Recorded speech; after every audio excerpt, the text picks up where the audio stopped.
repaso un poquito lo que hemos visto hasta ahora, ¿vale? Del tema de los antecedentes de la Primera Guerra Mundial, de cómo comienza la Primera Guerra Mundial. Hemos visto todo lo que ocurre desde la Guerra Franco-Prusiana en 1871.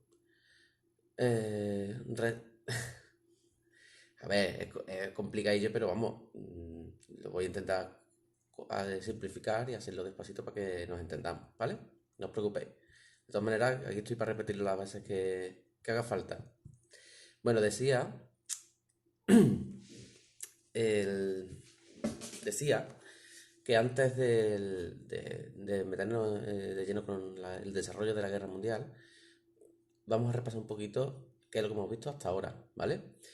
En primer lugar, hemos visto lo que ocurre en Europa después de la guerra franco-prusiana, después de la aparición de Alemania, cómo Alemania domina el panorama europeo desde 1871 hasta el 90 con las alianzas de Bismarck, cómo a partir de ese año, en 1890, Guillermo II se convierte en Kaiser, bueno, se había convertido 2 años antes en Kaiser de Alemania, en emperador de Alemania, y consigue acabar con todas las alianzas que Alemania había firmado durante el periodo anterior y comienza lo que llamamos la paz armada, un momento en el que los países se van a preparar para la guerra, se van a ir armando y además se producen una serie de circunstancias en Europa, de conflictos en Europa, que van a ir pronosticando, anunciando lo que va a ser la Primera Guerra Mundial, ¿vale?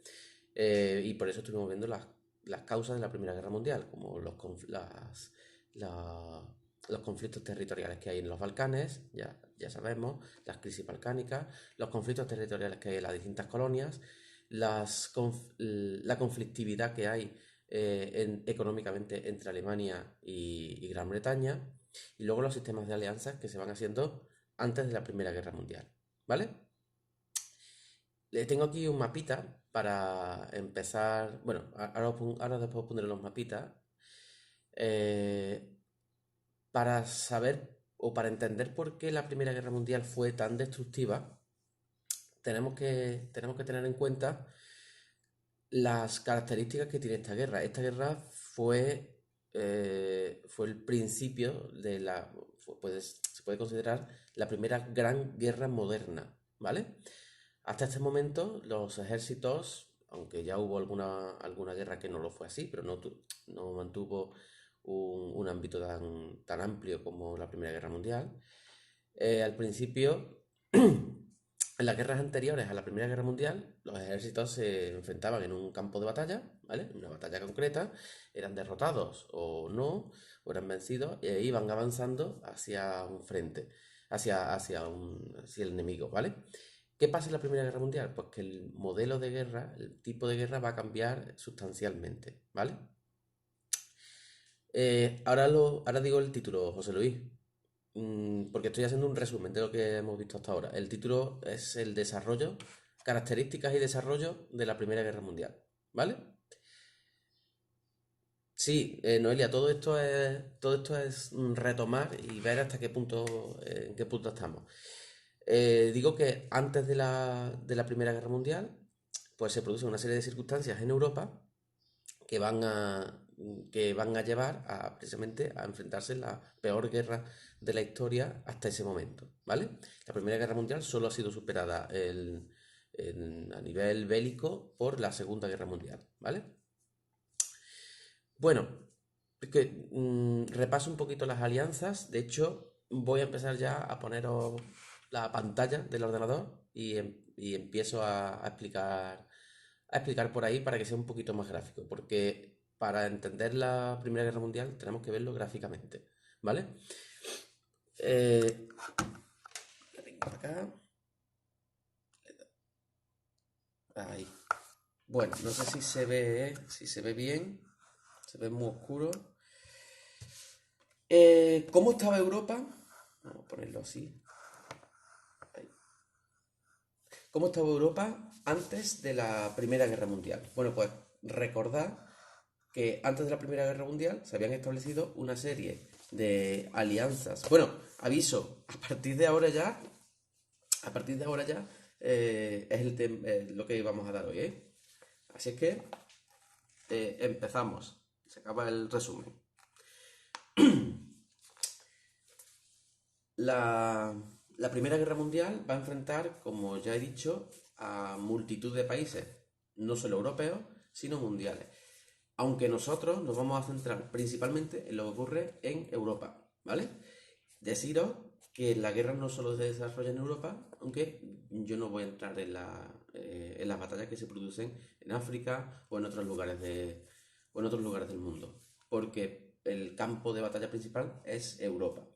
¿Cómo estaba Europa antes de la Primera Guerra Mundial? Pues esta es la situación de Europa en junio de 1914, ¿vale? ¿Y qué hay aquí en este momento? Pues en este momento, bueno, perdón, este no es el mapa que quería poneros, este es el mapa, ¿vale? Porque ahí ya hay un pequeño spoiler. ¿Cómo es Europa en este momento? Bueno, pues en este momento tenemos un imperio bastante poderoso en el centro, que es el imperio alemán, otro imperio que es cada vez más débil, que es el imperio austrohúngaro, ¿vale? Este no se lee bien, pero es el imperio ruso, que es un imperio pues muy antiguo y que va a dar esa, eh, esa antigüedad, bueno, antiguo me refiero a antiguo, atrasado desde el punto de vista tecnológico, desde el punto de vista militar, y eso va a decir mucho en la guerra.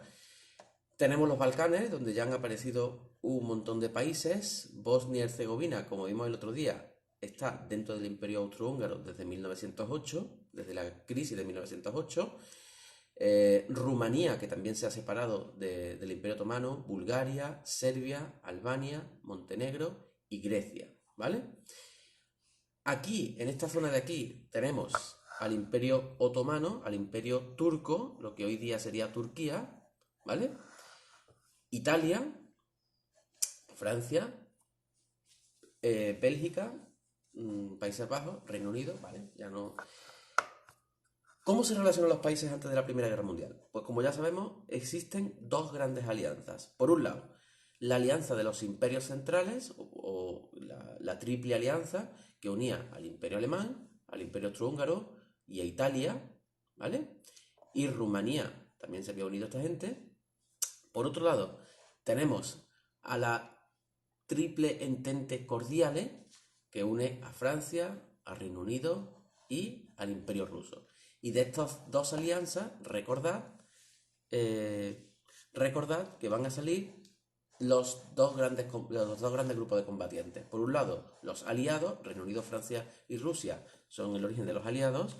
Y por otro lado, los imperios centrales, que van a ser el Imperio Alemán y el Imperio Austrohúngaro. ¿Vale? Eh, Paula, todo esto ya lo hemos visto ya. Esto es simplemente recordaros las alianzas que hay antes de la Primera Guerra Mundial. ¿Vale? Vale, ¿cuáles son las características de la Primera Guerra Mundial? Pues la primera característica es que en la Primera Guerra Mundial se van a usar un armamento nuevo. ¿Vale? Es decir, van a aparecer nuevas armas, mucho más destructivas. Recordad que una de las causas de la guerra era la carrera armamentística, ¿vale? ¿Qué nuevas armas van a ser estas? Pues las nuevas armas son, por ejemplo, ametralladoras. Aparece por primera vez la ametralladora. Una ametralladora, ya sabéis que es un arma que es capaz de disparar más de una bala o muchas balas en muy poco tiempo. Aparecen los lanzallamas, por ejemplo. Aparecen los gases tóxicos, como el gas mostaza. Eh, Aparece también la aviación de guerra, ¿vale? El avión, recordad que lo habían inventado los hermanos Wright a principios del siglo XX, y en este momento se empieza a aplicar por primera vez el avión a la guerra, y esto va a tener consecuencias muy, muy, muy importantes, ¿vale? Además, otra característica es que los avances técnicos de la revolución industrial, sí, los avances técnicos de la revolución industrial van a favorecer o van a ayudar a los ejércitos. Por ejemplo, el teléfono y el telégrafo van a ayudar a comunicarse mejor entre los distintos frentes, ¿vale? Van a aparecer además en la Primera Guerra Mundial nuevas formas de combate. Por ejemplo, aparece la guerra submarina, porque ya empiezan a usarse los submarinos, y hay un tipo de guerra que es la guerra o la guerra de infraestructuras, ¿vale? La segunda característica, Paula, es que los avances de la revolución industrial se aplican en la guerra. Avances como por ejemplo los de las comunicaciones o el ferrocarril, ¿vale? Que los avances de la revolución industrial se aplican también en la guerra, ¿vale? Y luego lo explicaré mucho más adelante cuando diga cómo se mueve, por ejemplo, el ejército alemán de un frente a otro, ¿vale? Utilizando los avances de la revolución industrial. Digo que la tercera característica de la Primera Guerra Mundial es el modelo de lucha, el sistema de combate que se utiliza en esta guerra. Van a aparecer, por ejemplo, la guerra submarina, en la que los submarinos van a intentar destruir a los barcos de los contrarios, ¿vale? Y se van a destruir muchas infraestructuras, como puentes, como carreteras, como vías de ferrocarril, como estaciones, industrias. Es decir, es una guerra tecnológica y una guerra táctica, ¿vale? ¿Por qué táctica? Porque si yo destruyo los puentes, evito que los ejércitos se puedan mover libremente o dificulto el movimiento de los ejércitos. Si yo destruyo líneas de ferrocarril, exactamente igual. Si destruyo industrias, pues evito que el enemigo pueda construir más armas, ¿vale? Otra característica es el uso de la propaganda. Por primera vez se utiliza la propaganda para dos cosas. O bien para animar a la población civil, es decir, para animar al ejército. Sí, se está poniendo guapa, ahora lo verás. Para animar a la población civil y al ejército y para influir y para debilitar la moral de los contrarios. Por ejemplo, un avión pasa por encima de París y lanza octavillas alemanas diciendo vais a morir todos, ¿vale? O amenazando, de manera que lo que hace es que la gente puede entrar en pánico, y ya sabéis cuando la gente entra en pánico, ¿no? Porque lo estamos viendo estos días en el Mercadona. Otra característica de la Primera Guerra Mundial es que la mujer se incorpora masivamente al mundo del trabajo, al mundo laboral, ¿vale? ¿Y por qué se incorpora la mujer al mundo laboral? Masivamente. Pues porque la mayoría de los hombres se tienen que ir a luchar a la guerra. ¿Y quién se queda en la industria? Pues las mujeres. Las mujeres son las que levantan económicamente los países, ¿vale? Esto también va a pasar en la Segunda Guerra Mundial. Y la última característica es que aparece la llamada economía de guerra. La quinta característica, la quinta es la incorporación masiva de la mujer al mundo del trabajo. Y de hecho, aquí es cuando va a empezar el movimiento feminista, en la Primera Guerra Mundial, ¿vale? Bueno, después de la Primera Guerra Mundial. Porque las mujeres ocupan el lugar de los hombres en las fábricas. Porque los hombres se han ido a luchar a la guerra, ¿vale? Y además son las enfermeras y las que nutren el sistema de salud, que son las que cuidan a los pobres soldados que vienen mutilados de la guerra, ¿vale? La última característica, y ya empiezo a contar el follón este de la Primera Guerra Mundial, la última característica es que aparece en los países la llamada economía de guerra. ¿Y qué es la economía de guerra? Pues es el sistema económico que adoptan los distintos países europeos, los distintos países combatientes, porque no solo son europeos, donde toda la economía está dirigida a mantener la guerra. Ahora la repito otra vez, Noelia, todas, ¿vale? La economía de guerra es el sistema económico que adoptan los países en guerra para destinar todos sus recursos a la guerra. Es decir, las fábricas se dedican a construir, a fabricar armas, a fabricar uniformes para los soldados, a fabricar cascos, etcétera, etcétera. La alimentación, la industria alimentaria se dedica principalmente a alimentar a los soldados en la guerra, ¿vale?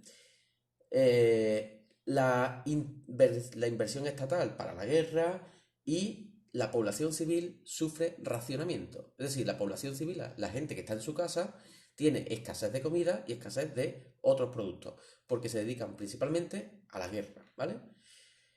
Vuelvo a repetir todas las características un poquito más rápido. La primera característica es que aparecen nuevas armas, un nuevo armamento, ¿vale?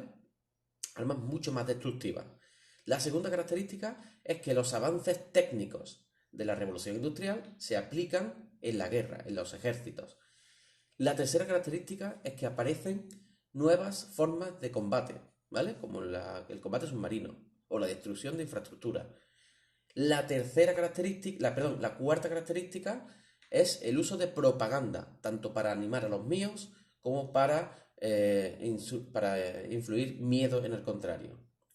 La quinta característica, incorporación de la mujer al mundo del trabajo. Y la sexta característica, la aparición de la economía de guerra. ¿Vale? Bueno, pues al lío. Vamos a Europa. A ver. Vamos a Europa. En el inicio de la Primera Guerra Mundial. ¿Por qué empieza la Primera Guerra Mundial?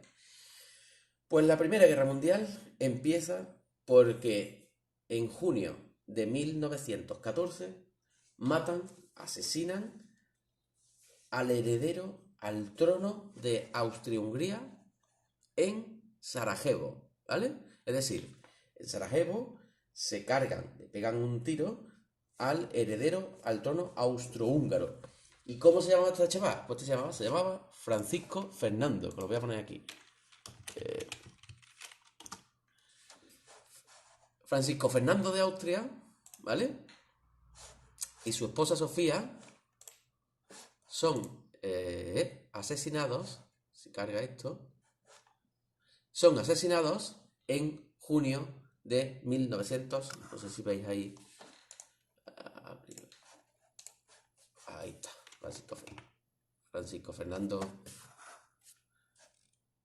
y su esposa recibiendo un tiro de príncipe, ¿vale? Sufren un atentado en Sarajevo, ¿vale? En la capital de Bosnia, aquí. ¿Y qué pasa ahí? Pues pasan varias cosas. Primero, el Imperio Austrohúngaro empieza a investigar el asesinato, ¿vale? Y parece ser que en el asesinato, bueno, evidentemente pillan al asesino, que es un anarquista serbio, que se llama Princip. ¿Y qué ocurre? Pues que las investigaciones de Austro-Hungría le llevan a que las armas y todo se ha organizado desde Serbia, ¿vale? Desde este país, desde Serbia. ¿Y qué pasa con Serbia? Pues que Austro-Hungría amenaza a Serbia, ¿vale? Le da un ultimátum a Serbia y le dice, vamos a ver, chiquito, nuestras investigaciones, nuestra policía nos ha llevado a que el origen del atentado está aquí, está en vuestro país. Así es que permite que nuestra policía investigue el atentado en vuestro país, en Serbia, y aquí no ha pasado nada. A ver hasta dónde llega esto. ¿Qué ocurre? Pues que Serbia se niega a permitir una investigación dentro de su país. Serbia dice que su propia policía va a investigar el atentado, que no tiene por qué entrar la policía austríaca en territorio serbio a investigar nada, ¿vale? A Austria-Hungría eso no le parece bien, ¿vale? Y le da un ultimátum. ¿Qué es un ultimátum? Pues Austria-Hungría le dice, vamos a ver, Serbia, si no dejas que mi policía investigue el atentado en tu territorio, te declaro la guerra, ¿vale? ¿Y qué dice Serbia? Pues Serbia dice que ni mijita, que no va a pasar por ahí. Pero, claro, imaginaos, Austria-Hungría contra Serbia, pues Austria-Hungría le pega una paliza gorda a Serbia. ¿Qué hace Serbia? Pues Serbia recurre a su hermano mayor, a su amiguita, que es Rusia. ¿Y qué hace Rusia? Pues Rusia hace exactamente lo mismo que le hace Austria a Serbia. Rusia amenaza a Austria. Y Rusia le dice, Austria, retira tu amenaza de Serbia, porque si no, dirijo mis ejércitos hacia Austria, ¿vale?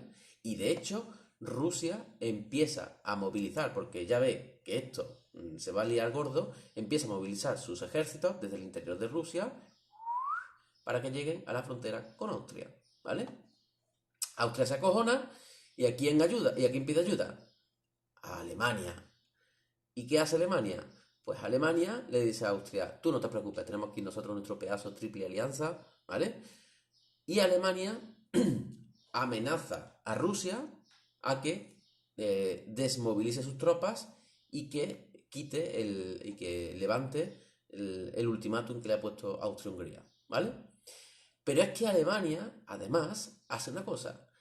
Alemania, al mismo tiempo que le está avisando a Rusia, le dice a Francia, escúchame, tú, aquí se valía gorda, ¿vale?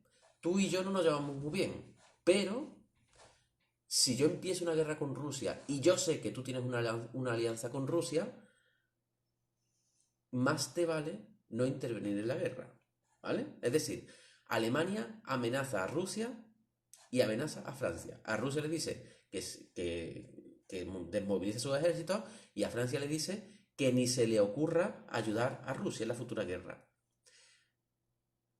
Ahora lo vuelvo a explicar. Voy a terminar ya con la última de con las últimas de las amenazas y vuelvo a explicar esto, ¿vale? Porque esto es mucho follón. Vamos a ver. Alemania lo que hace es que amenaza a Rusia y amenaza a Francia, ¿vale? Francia, ¿qué responde? Francia responde que se va a pasar por ahí, por el arco del triunfo, las amenazas de Alemania y que Francia actuará, esta es la respuesta, Francia actuará de acuerdo a sus propios intereses, ¿vale? Muy bien. Vuelvo a repetir, Paula. Se produce en junio de 1914, se produce un atentado aquí, en Sarajevo, en la capital de Bosnia, en la que muere el heredero al trono austrohúngaro, el príncipe de Austria-Hungría, el archiduque Francisco Fernando, ¿vale? Y su esposa Sofía también se la carga. ¿Qué hace Austria-Hungría? Pues Austria-Hungría empieza a investigar el asesinato y se da cuenta que el origen del asesinato está aquí, está en Serbia, ¿vale? ¿Y qué hace Austria-Hungría en ese momento? Pues que amenaza a Serbia y le dice, oye, escúchame, déjame investigar el asesinato aquí y aquí no pasa nada. Serbia le dice que ni mijita, como Serbia se niega a que la policía austríaca entre en su territorio, Austria le dice, pues te doy 2 días. Como no me dejes, te declaro la guerra. Serbia pide ayuda a Rusia y Rusia amenaza a Austria. Austria pide ayuda a Alemania y Alemania amenaza a Rusia y a Francia. ¿Vale? Y así es como comienza la guerra. Con una sucesión de declaraciones de guerra que es este mapa tan raro que he puesto aquí, que he hecho aquí, que es las declaraciones de guerras mutuas. Cuando la cosa, cuando el mecanismo falla, pues Austria le declara la guerra a Serbia el 28 de julio. Todo eso, sí, todo eso lo subo a Edmodo. Todo esto lo voy a subir a Edmodo, ¿vale? Y de hecho, quiero hacer una cosa, un mapa un poquito interactivo para que podáis tocarlo y que os diga qué es cada cosa.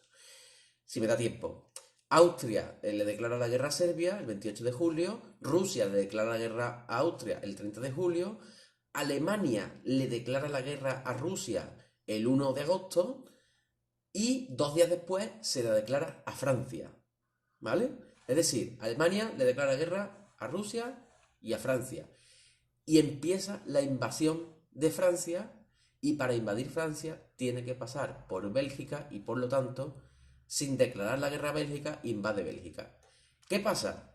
Pues que la invasión de Bélgica es lo que cabrea a Gran Bretaña, porque Bélgica se había mantenido neutral. Entonces, Alemania ha invadido un país neutral y Gran Bretaña, ayudando a Bélgica, le declara la guerra a Alemania. De manera que entre el 28 de julio y el 4 de agosto todos estos países se han declarado la guerra mutuamente y ya podemos decir que empieza la Primera Guerra Mundial, ¿vale? Fijaos el follón para empezar nada más que la guerra. Bueno, vamos a empezar con el desarrollo de la guerra. Vamos a 28 de julio. Bueno, esto no sé si se ve bien el mapa. Creo que sí. Esto es las declaraciones mutuas de guerra, los países que van estando en guerra uno detrás de otro. Primero, vale, ahora lo vuelvo a repetir ahora con este mapa, ¿vale? Primero, Austria-Hungría le declara la guerra a Serbia, ¿vale? 2 días después, el 30 de julio, Rusia le declara la guerra a Austria-Hungría. 2 días después, el 1 de agosto, Alemania le declara la guerra a Rusia. 2 días después, Alemania le declara la guerra a Francia. Al día siguiente, Alemania invade Bélgica y Luxemburgo para llegar a Francia, ¿vale? Y como consecuencia de esta invasión de Bélgica, Reino Unido le declara la guerra a Alemania. Y esta es la situación de Europa el 4 de agosto de 1914 y empiezan a darse hostias, ¿vale? Hasta aquí está claro cómo empieza la Primera Guerra Mundial. Lo tomaré como un sí. Pues vamos a empezar con las fases. Voy a explicar la guerra por fases y prácticamente cada año de la guerra va a ser una fase, ¿vale? Primera fase, 1914, llamada Guerra de Movimientos, ¿vale?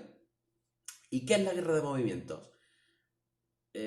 A Italia déjala ahí todavía. Italia todavía no se metió... No... Italia, recordad que es todavía aliada de Alemania y de Austria, ¿vale? O sea que en principio Italia tendría que ir con esta gente, porque con estas dos, tiene la triple alianza, ¿vale? Tiene el acuerdo de la triple alianza. Pero en principio, el resto de países todavía no participan. Los voy a ir incluyendo a medida que vayan participando, ¿vale? Porque los países se van a ir incluyéndose a lo largo de la guerra. Bueno, venga, ¿qué pasa en 1914? Primera fase, 1914, Guerra de Movimientos. La Guerra de Movimientos es el periodo de la guerra en el que se produce la movilización de las tropas de todos los ejércitos y se dirigen a las fronteras contrarias para conquistar pues, el país enemigo, ¿vale? De manera que Alemania tiene que luchar en dos frentes, tiene que luchar en el frente occidental contra Francia y en el frente oriental contra Rusia. Austria tiene que luchar en su frente contra Rusia y un pequeñito frente que tiene aquí contra Serbia, ¿vale? Y Reino Unido, ¿qué va a hacer? Pues Reino Unido va a traer a su ejército aquí, ¿vale? Para ayudar a Francia a resistir al ejército alemán, ¿vale? Esa es la guerra de movimientos. Los ejércitos se van a movilizar, se van a mover y se van a dirigir hacia las fronteras contrarias. ¿Cuál es el primero que se moviliza y el más rápido y el más eficaz? El alemán, ¿vale? Los alemanes ya estaban preparados para la guerra y además los alemanes tenían un plan que había diseñado un militar unos años antes, que era el plan Schlieffen, ¿vale? Escrito así. Ay, que lo...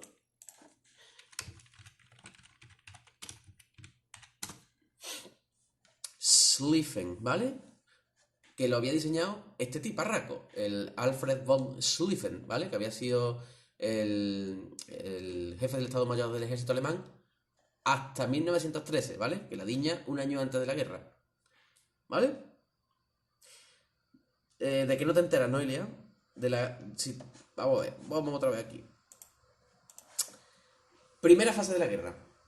Empiezo otra vez. Primera fase de la guerra. Guerra de movimientos, ¿vale? En 1914.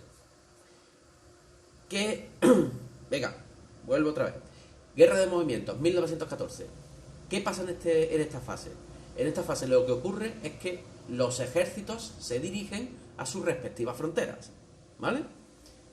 para invadir el país enemigo o para defenderse de la invasión del enemigo. Por ejemplo, el ejército alemán se mueve, por eso guerra de movimiento, se mueve hacia la frontera con Francia. ¿Para qué? Para invadir Francia y conquistar Francia, ¿vale? Y derrotarla. El ejército ruso se mueve hacia su frontera con Alemania y con Austria. El ejército alemán se mueve, evidentemente, hacia su frontera con Bélgica, porque por ahí están entrando los alemanes, ¿vale? Y lo único que estoy explicando, bueno, y los británicos lo que hacen es mandar a sus soldaditos a Francia para que luchen aquí junto con los franceses contra los alemanes. ¿Hasta ahí está claro? ¿Sí? Bueno. ¿Cuál es, en esta guerra de movimientos, cuál es el primer ejército que se pone en marcha? Luxemburgo es que se la merienda Alemania en mediodía, ¿vale? Luxemburgo, pues, los pobres, los pobres que están ahí en medio, igual que Bélgica, y son los dos neutrales, y se tienen que fastidiar con la invasión de Alemania, ¿vale? Bueno, ¿qué ocurre en este momento? Pues que los alemanes, recordad que el señorito Guillermo II decía que Alemania era suficientemente fuerte. A Francia la ayuda Reino Unido. Reino Unido que está aquí y que en principio no está amenazada directamente por Alemania porque tendría que ir en barco y Reino Unido tiene un pedazo de marina, ¿vale? Pues Reino Unido lo que hace es desplazar a sus soldaditos aquí, a Francia, para que ayuden a los franceses contra los alemanes, ¿vale? ¿Sí? Venga, sigo. Los alemanes, digo que son los que más preparados estaban para la guerra y fijaos si estaban preparados que ya habían diseñado un plan para invadir Francia, ¿vale? Y este plan, que es el que ponen en marcha al principio de la guerra, se llama Plan Schlieffen, ¿vale? Aquí está el nombre de Schlieffen, con S-C-H-L-I-F-F,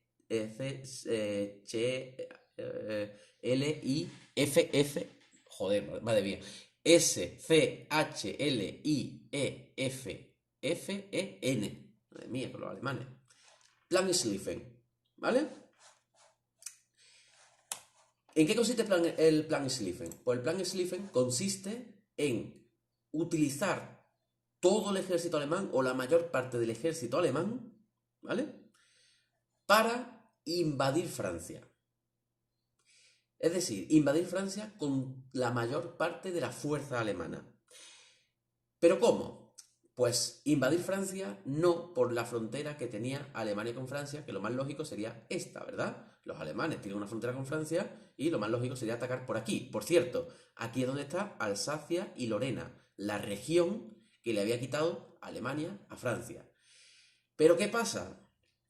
Pues que los franceses, ante la situación de guerra, habían reforzado su frontera y habían protegido todo esto, es decir, habían fortificado esta frontera con Alemania precisamente para resistir el embiste alemán. Schlieffen, que era muy listo el tío, dice, bueno, como los franceses los vamos a tener concentrados aquí y París está aquí, porque nos hacemos una cosa, vamos a entrar por la puerta de atrás, sin que se enteren, vamos a ir rapidísimamente, vamos a entrar por aquí y vamos a llegar rapidísimamente a París. La idea es llegar a París lo más rápido posible. ¿Para qué? Para conquistar Francia y una vez que conquistas París, pues cae toda Francia, ¿vale? De manera que el plan Schlieffen consiste en entrar con toda la fuerza alemana por Bélgica, entrar rápidamente hasta aquí y conquistar París. Ese es el plan Schlieffen. Una vez que tengo París conquistado, aseguro Francia y me traigo al ejército alemán al otro lado, ¿vale? Porque los rusos vienen dando caña por aquí.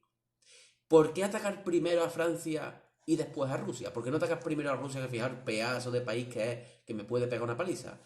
Pues porque Rusia, como ya he dicho, era un país muy atrasado y el ejército ruso era muy atrasado y era muy lento. Entonces, el ataque ruso, en principio, según los alemanes, iba a tardar mucho más que el ataque francés, ¿vale? Por eso, el plan Schlieffen consiste en atacar a Francia pasando por Bélgica y por Luxemburgo también, pasando por Bélgica y por Luxemburgo, derrotar a Francia, conquistar París y después volver a Rusia y protegerse de Rusia y empezar a avanzar hacia Rusia. Ese es el plan Schlieffen, ¿vale? De hecho, el plan Schlieffen se pone en marcha y en los primeros días de la guerra ocurre esto. Alemania, el 4 de septiembre, a principios de septiembre de 1914, ha conseguido conquistar toda Bélgica, conquistar evidentemente Luxemburgo y entrar en Francia y se queda a unos 50 kilómetros de París. Es decir, los franceses los detienen a las puertas de París. ¿Vale? El plan Schlieffen fracasa. La primera fase del plan Schlieffen triunfa porque es verdad que consigue entrar en Francia, pero el objetivo de plan Schlieffen, que era conquistar París, fracasa. ¿Y por qué fracasa el plan Schlieffen? Pues porque los franceses y los británicos detienen a los alemanes en la primera batalla del Marne, ¿vale?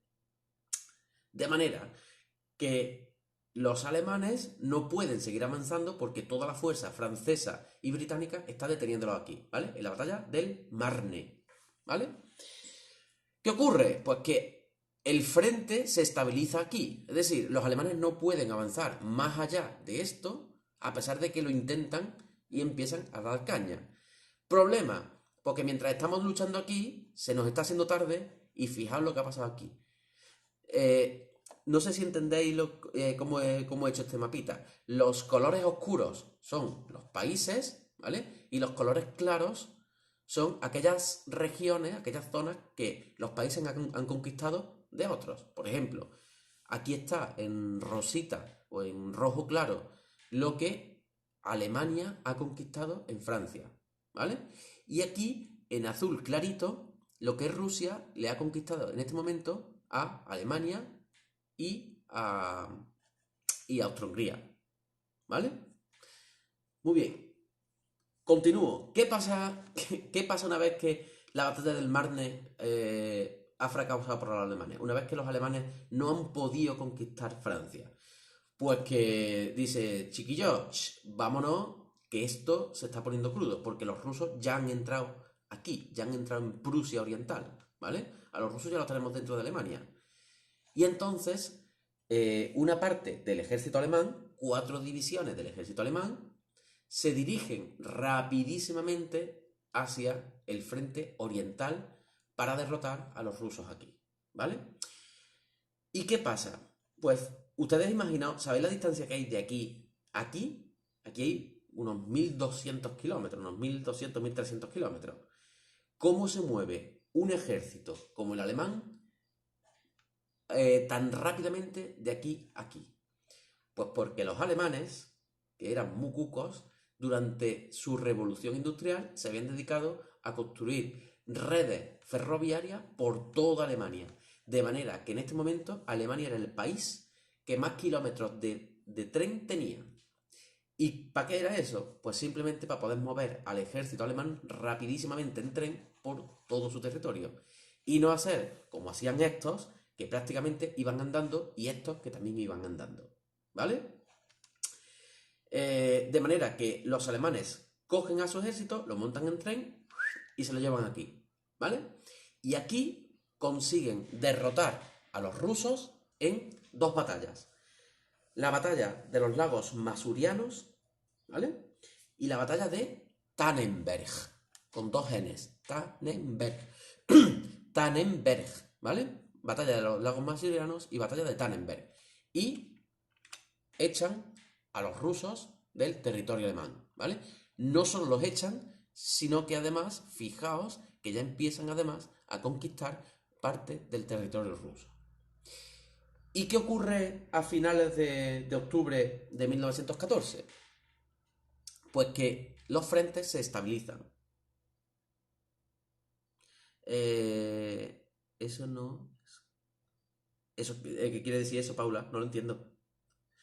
Bueno, de manera que a finales de 1914 los frentes se estabilizan. Los alemanes no pueden avanzar más hacia aquí, los alemanes no pueden avanzar más hacia acá, los rusos tampoco, de manera que hay un equilibrio de fuerzas y se estabilizan los frentes aquí y aquí, ¿vale? A ver, venga, a ver, explícame. Batallas, tenemos en 1900, bueno, tenemos en el frente occidental la batalla del Marne, primera batalla del Marne, porque va a haber dos, ¿vale? Y en el frente oriental, batallas de Tannenberg y los lagos masurianos, dos batallas, ¿vale?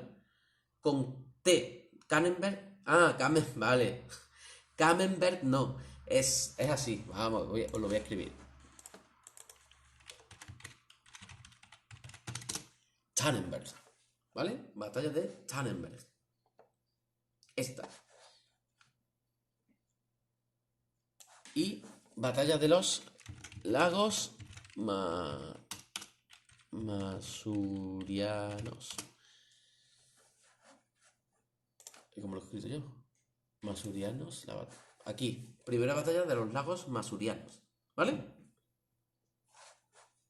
Que no es Camembert. Que no es como el peso Camembert. Por cierto, que se escribe con C. Muy bien. ¿Qué pasa entonces en este momento? Pues que los frentes se estabilizan y se acaba la guerra de movimiento. Los ejércitos no se mueven más porque se quedan parados. A finales de 1914 entra en guerra el imperio turco, el imperio otomano, ¿vale? Que el imperio otomano le declara la guerra a Rusia, a Serbia, a Francia, a Reino Unido y a Montenegro, que está por aquí, que también ha entrado en guerra un poquito antes, ¿vale? Muy bien. Segunda fase de la guerra. Guerra de posiciones. ¿En qué consiste la guerra de posiciones? Pues la guerra de posiciones... ¿cuál es la segunda batalla? Pues mira, aquí está. Tenemos batalla de los lagos masurianos, ¿vale? Lagos masurianos. Y luego la otra es la batalla de Tannenberg, ¿vale? Muy bien. Y lagos masurianos. Muy bien. Vamos al lío. Vamos a seguir aquí. Segunda fase de la guerra. 1916, guerra de posiciones. ¿Qué ocurre en este momento? Pues ante la incapacidad de los ejércitos, tanto los ejércitos aliados como los ejércitos de los imperios centrales, de enfrentarse en la guerra, o sea, de derrotar al otro, pues empiezan a utilizar una nueva táctica de guerra, que es la trinchera. ¿Sabéis lo que es una trinchera? Una trinchera es un bujero en la tierra, es una zanja en la tierra en la que los soldados se refugian, ¿vale? En la que, vamos por aquí, en la que los soldados, no sé si se ve bien, en la que los soldados se van a refugiar, ¿vale? Y que, pues eso, está formada por kilómetros y kilómetros de zanjas fortificadas con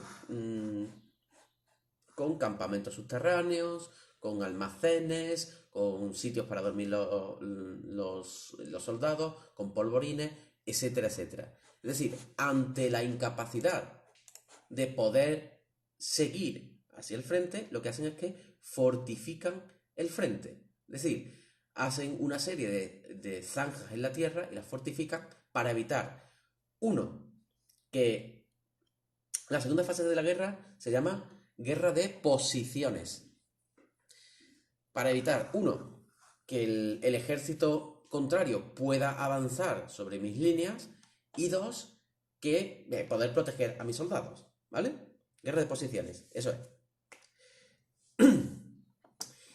O guerra de trincheras, que también es este momento, el momento en el que se excavan trincheras.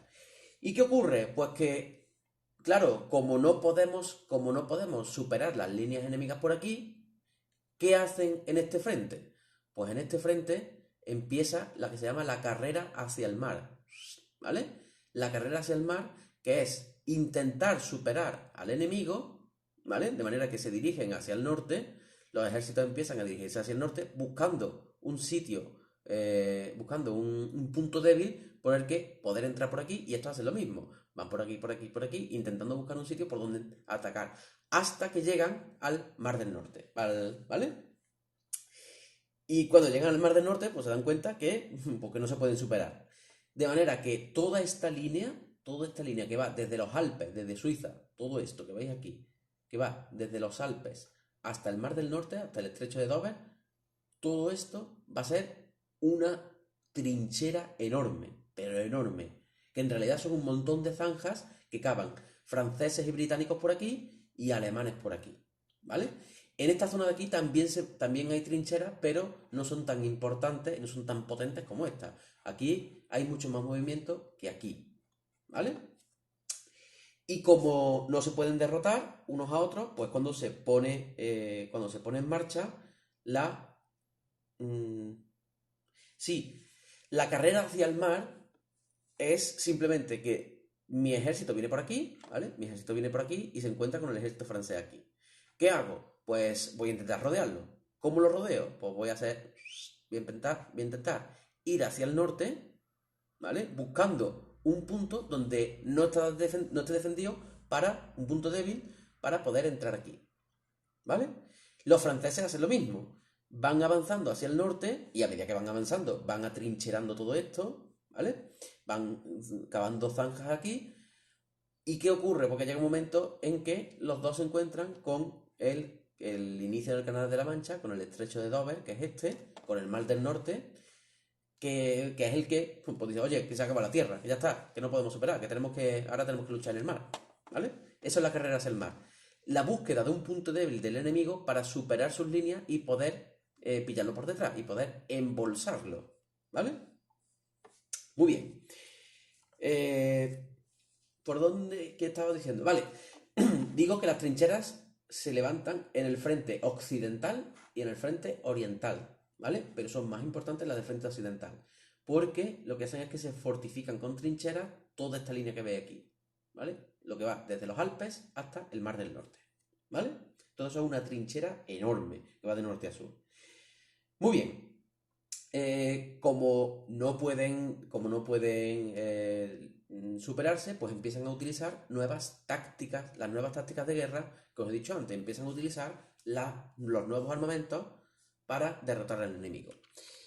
¿Qué pasa en mayo de 1915?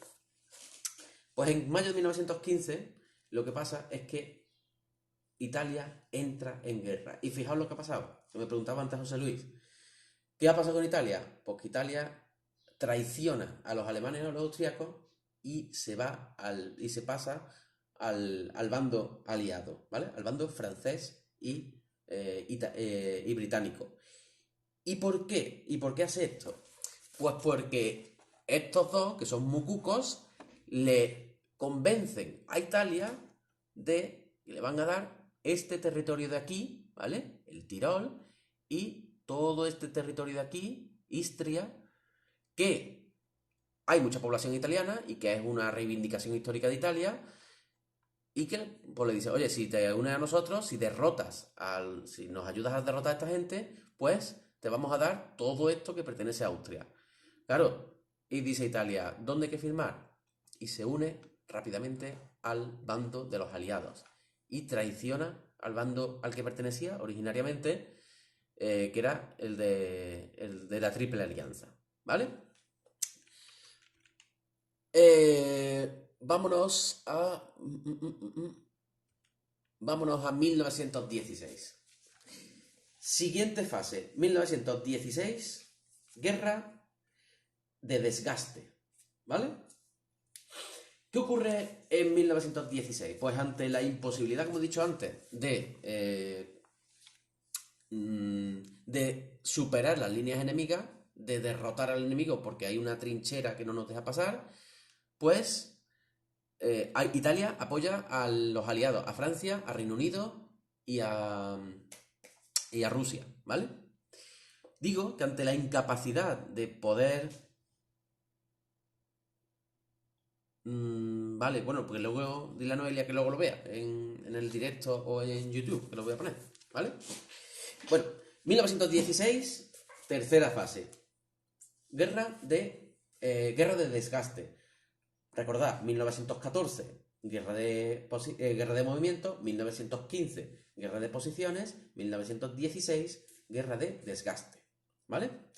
¿Qué pasa en la guerra de desgaste? La segunda fase, 1915. La primera, cada año voy a ir diciendo, prácticamente cada año voy a ir diciendo una fase. ¿Vale? 1916, guerra de desgaste. ¿Qué ocurre en este momento, en 1916?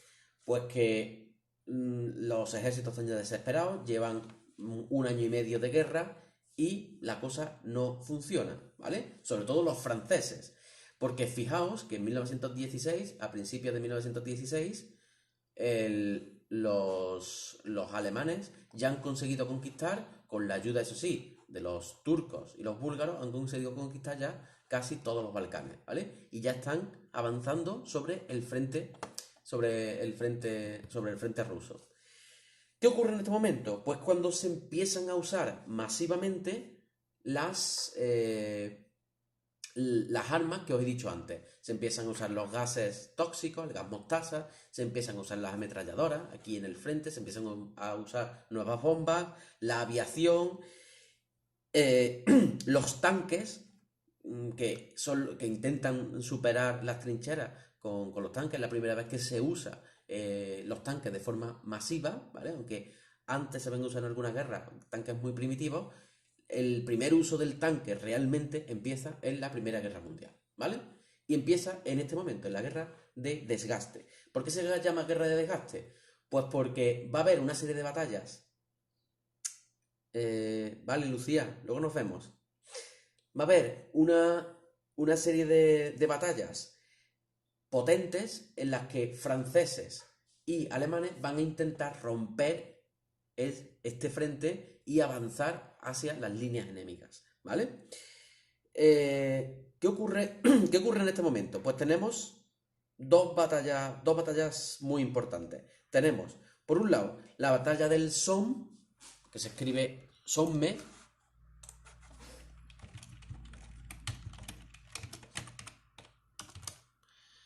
La batalla del Somme, ¿vale? Del Somme, ¿vale?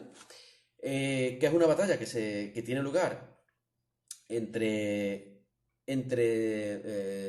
julio y noviembre de 1916.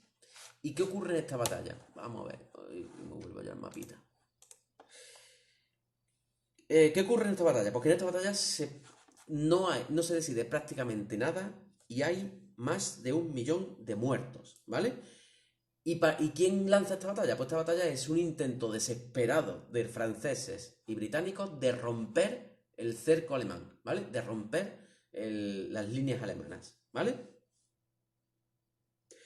Sí, José, lo que ocurre en esta guerra de desgaste es que se empiezan a usar armas, las nuevas armas, el nuevo armamento de forma masiva. Y se empiezan a usar el lanzallamas, se usan las ametralladoras, las nuevas bombas, el gas mostaza y sobre todo los tanques, que es el arma estrella de la Primera Guerra Mundial, ¿vale?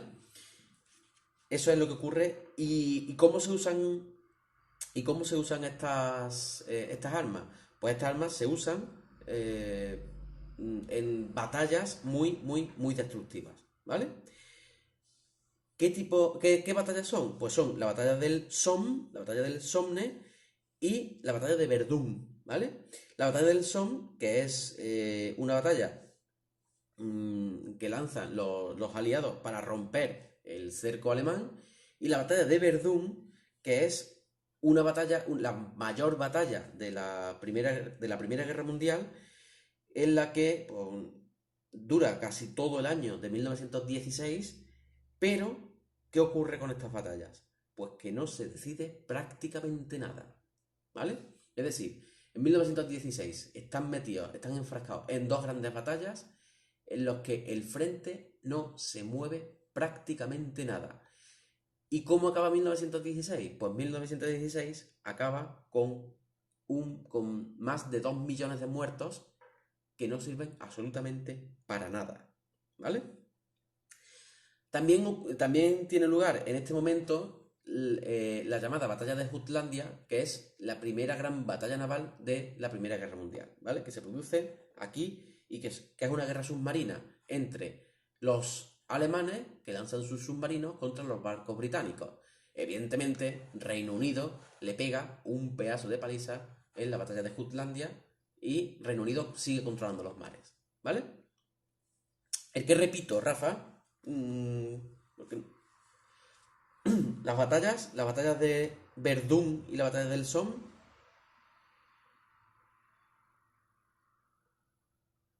¿O qué? Bueno, bueno, la repito las dos y ya está. En 1916, en la guerra de Desgaste, se producen dos grandes batallas. Las dos aquí, ¿vale? En el frente occidental.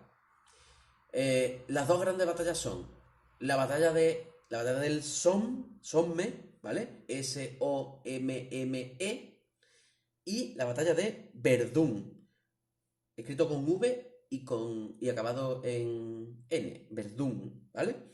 Estas dos batallas son dos batallas tremendamente aparatosas, son dos batallas potentes, en las que al final no se decide nada.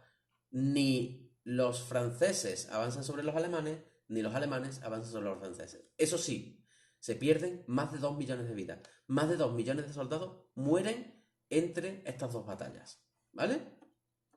Y hay una batalla más, que es la batalla de Jutlandia, que se produce en el mar, en la que los británicos derrotan a los alemanes. ¿Qué pasa en el frente oriental? ¿Qué está pasando en el frente oriental? Pues que los alemanes y los austríacos consiguen derrotar a los rusos y empiezan a avanzar sobre el territorio ruso. De manera que el frente oriental se descompone, el ejército ruso se descompone y los alemanes consiguen avanzar sobre Rusia, ¿vale? Muerte en vano, por supuesto, ni el coronavirus. Bueno, ni el coronavirus. Ahora, luego os hablaré de una epidemia que surge en la Primera Guerra Mundial, que fue muchísimo peor que el coronavirus, ¿vale? Chicos, me quedan 20 segundos.